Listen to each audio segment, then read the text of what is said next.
Hello and Namaste. I am Dr. Praveen Prasad Gupta, Associate Professor, Department of General Practice and Emergency Medicine, BP Koirala Institute of Health Science. Today we are going to learn something on evaluation and management of hypertensive urgencies and emergencies in adults. Early triage is critical in an effort to assure the most timely and appropriate therapy for each patient. A history of other comorbid conditions and prior cardiovascular or renal disease is critical to the initial evaluation. A brief but thorough history should address the duration as well as the severity of hypertension. All current medications, including prescription and non prescription drugs, and the use of recreational drugs. Physical assessment should start with an assessment of blood pressure with an appropriate size cuff in both upper extremities. Brachial, femoral, and carotid pulses should be measured. A careful cardiovascular examination as well as a thorough neurological examination including mental status should be conducted. This assessment should establish the degree of involvement of affected target organs and should provide clues to the possible existence of a secondary form of hypertension, such as renal vascular hypertension. If a secondary cause of hypertension is suspected, appropriate blood and urine samples should be obtained before aggressive therapy is initiated. A careful fundoscopic examination should be performed to detect hemorrhages, exudates, and papilloedema. A urine analysis with sediment examination, a stat chemistry profile, and an electrocardiogram, together with a complete history and thorough physical examination, should enable a clinical assessment of the degree of target organ involvement and should facilitate the selection of an appropriate antihypertensive agent for initial treatment. The urine analysis may show significant proteinuria, red blood cells, and or cellular casts. Cellular casts are suggestive of renal parenchymal disease.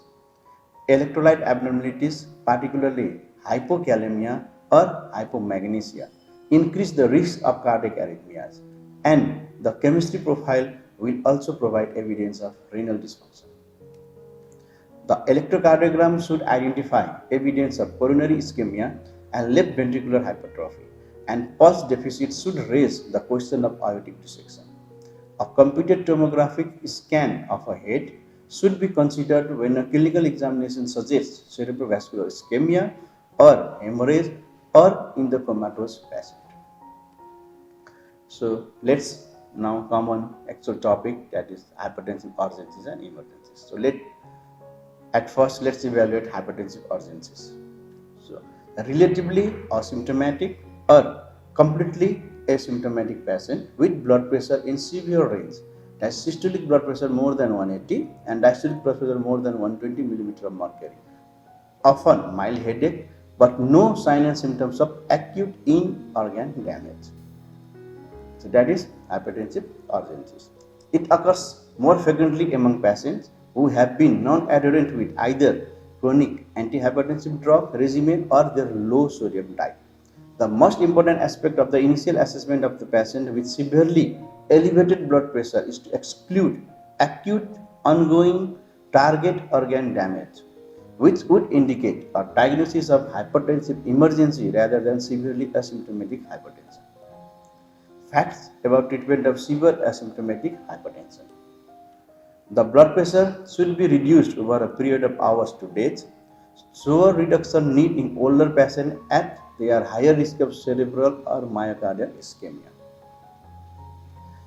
Should be lower to, that is less than 160 systolic and less than 100 millimeter mercury diastolic. The mean arterial pressure should not be lowered by more than 25 to 30% over first 2 to 4 hours. The strategy to lower blood pressure in such patients depends upon whether the blood pressure should be lowered more quickly or less quickly. Keeping patient to a quiet room to rest can lead to fall in systolic pressure of 10 to 20 millimeter mercury or more. The rapidity with which blood pressure should be safe levels is controversial and not based upon high quality medical evidence. A wide variety of therapeutic modalities have been used to lower blood pressure over this short period of time. Sublingual nifedipine is contraindicated as it may produce an unpredictable and uncontrolled blood pressure reduction as well as severe ischemic complications. That's why we are not using sublingual nifedipine in emergency.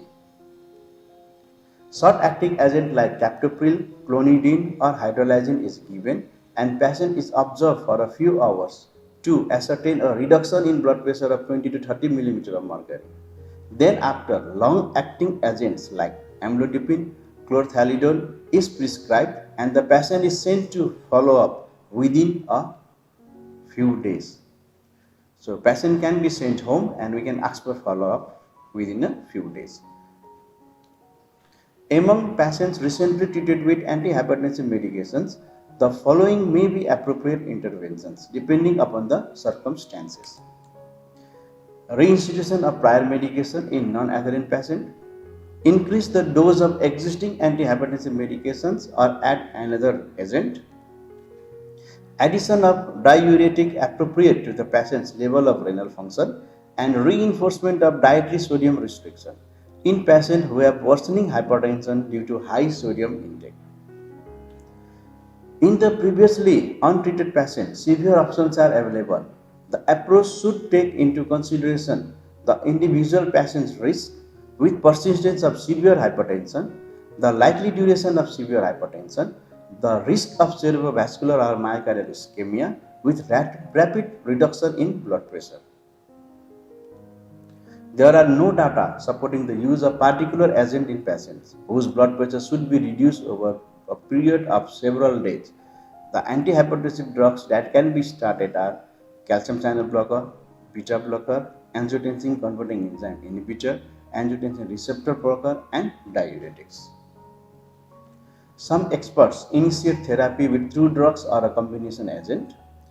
Patients have to be close follow-up over subsequent days directed toward evaluation for symptoms related to hypertension or hypotension and adjustment of medications.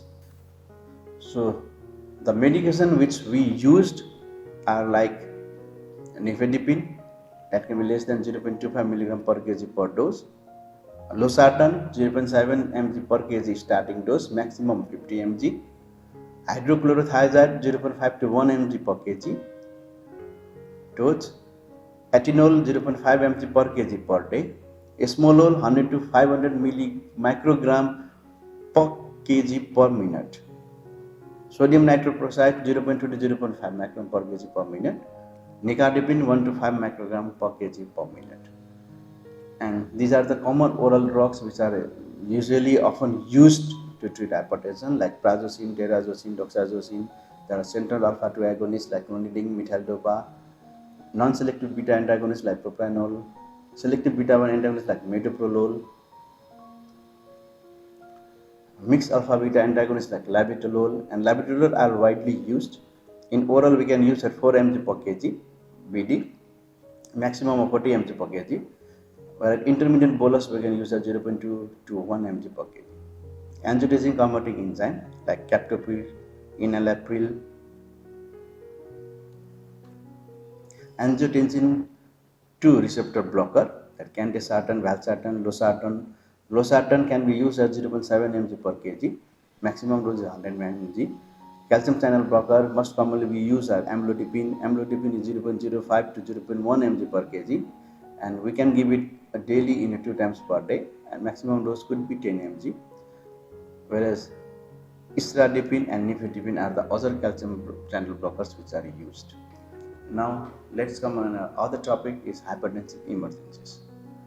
So severe hypertension in adults like systolic blood pressure more than 180 millimeter mercury or diastolic blood pressure more than 120 millimeter mercury can be associated with a variety of acute life-threatening complications, and any one of which is considered a hypertensive emergency. These include hypertensive encephalopathy, retinal hemorrhage, papilloedema, or acute and subacute kidney injury. Hypertensive emergencies can develop in patients with or without known pre-existing hypertension. Evaluation and diagnosis. How we are going to evaluate and diagnose. Determine whether or not any of the following are present, like acute head injury or trauma, generalized neurological symptoms such as agitation, delirium, stupor, seizure or visual disturbances, focal neurological symptoms that could be due to ischemic or hemorrhagic stroke, fresh flame hemorrhages, exudates or papilloedema. Nausea and vomiting, which may be sign of increased intracranial pressure, chest discomfort or pain, which may be due to myocardial ischemia or aortic dissection, acute severe back pain, which might be due to aortic dissection, dyspnea, which may be due to pulmonary edema, pregnancy to exclude preeclampsia and eclampsia, use of drugs that can produce a hyperadrenergic state such as cocaine, amphetamines, phencyclidine, or monoamine oxidase inhibitors. So, how we are going to treat those patients? The optimal therapy, including the choice of agent and blood pressure goal, varies according to the specific hypertensive emergency. Mean arterial pressure should be gradually reduced 10 to 20% in the first hour and by 5 to 15% over the next 23 hours.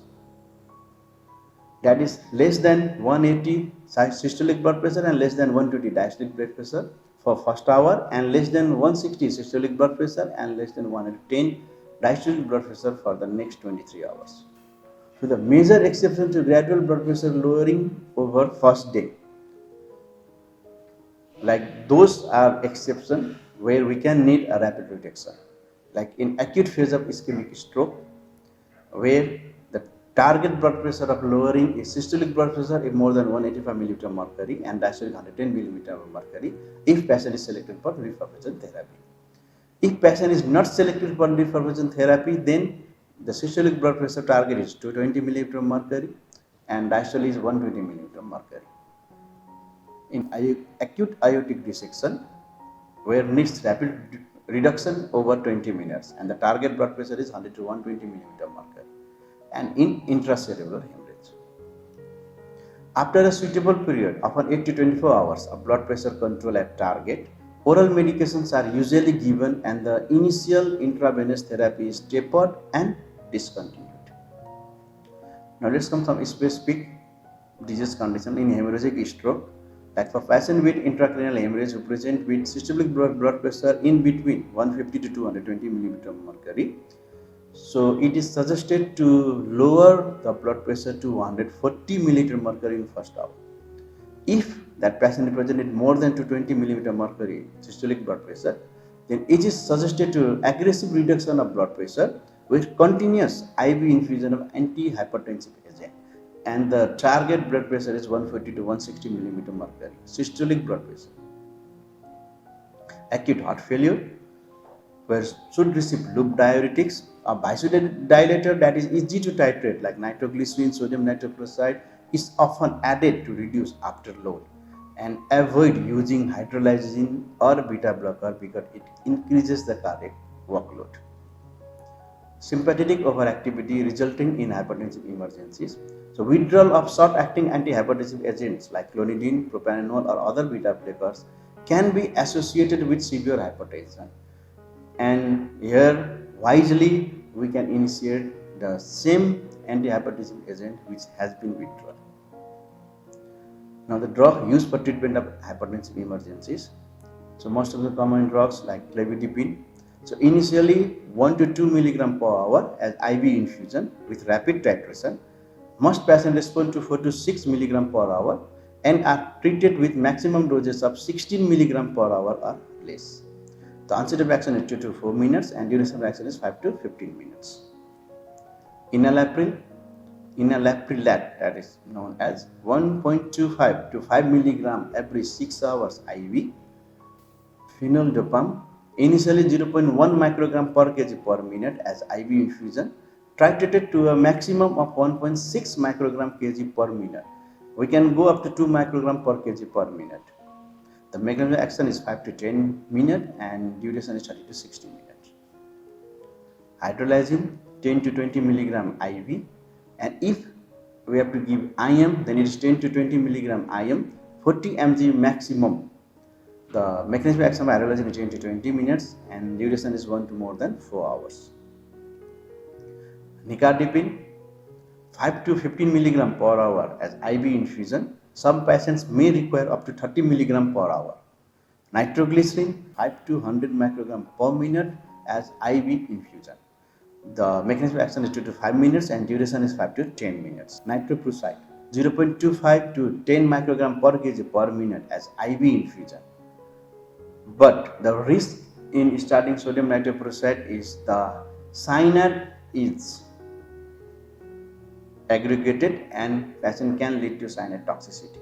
That's why to minimize risk of cyanide toxicity, infusion duration should be as short as possible and not exceed 2 microgram per kg per minute. Patients who receive higher doses, that's more than 500 microgram per kg to a rate exceeding 2 microgram per kg per minute, should receive sodium thiosulfate infusion to avoid cyanide toxicity. Esmolol 250 to 500 microgram per kg loading dose over 1 minute. Then initiate IV infusion at 25 to 50 microgram per unit per minute. Titrate incrementally up to maximum of 300 microgram per kg per minute. The mechanism of action is 1 to 2 minutes and duration is 10 to 30 minutes. Labetalol, initial bolus of 20 milligram IV followed by 20 to 80 milligram IV bolus every 10 minutes, maximum 300 milligram, or 0.5 to 2 milligram per minute at IV loading infusion following an initial 20 milligram IV bolus, maximum 30 milligram. The mechanism of action is 5 to 10 minutes where the duration is 2 to 4 hours. Metoprolol, initially 1.25 to 5 milligram IV followed by 2.5 to 15 milligram IV every 3 to 6 hours. Phentolamine 5 to 15 mg IV bolus every 5 to 15 minutes. Now, those were the antihypertensive agents which you can use in hypertensive emergencies, but we have to choose these wisely and according to specific disease conditions. So, at last, the secret of crisis management is not good versus bad. It's preventing the bad from getting worse. So, thank you very much for your kind attention.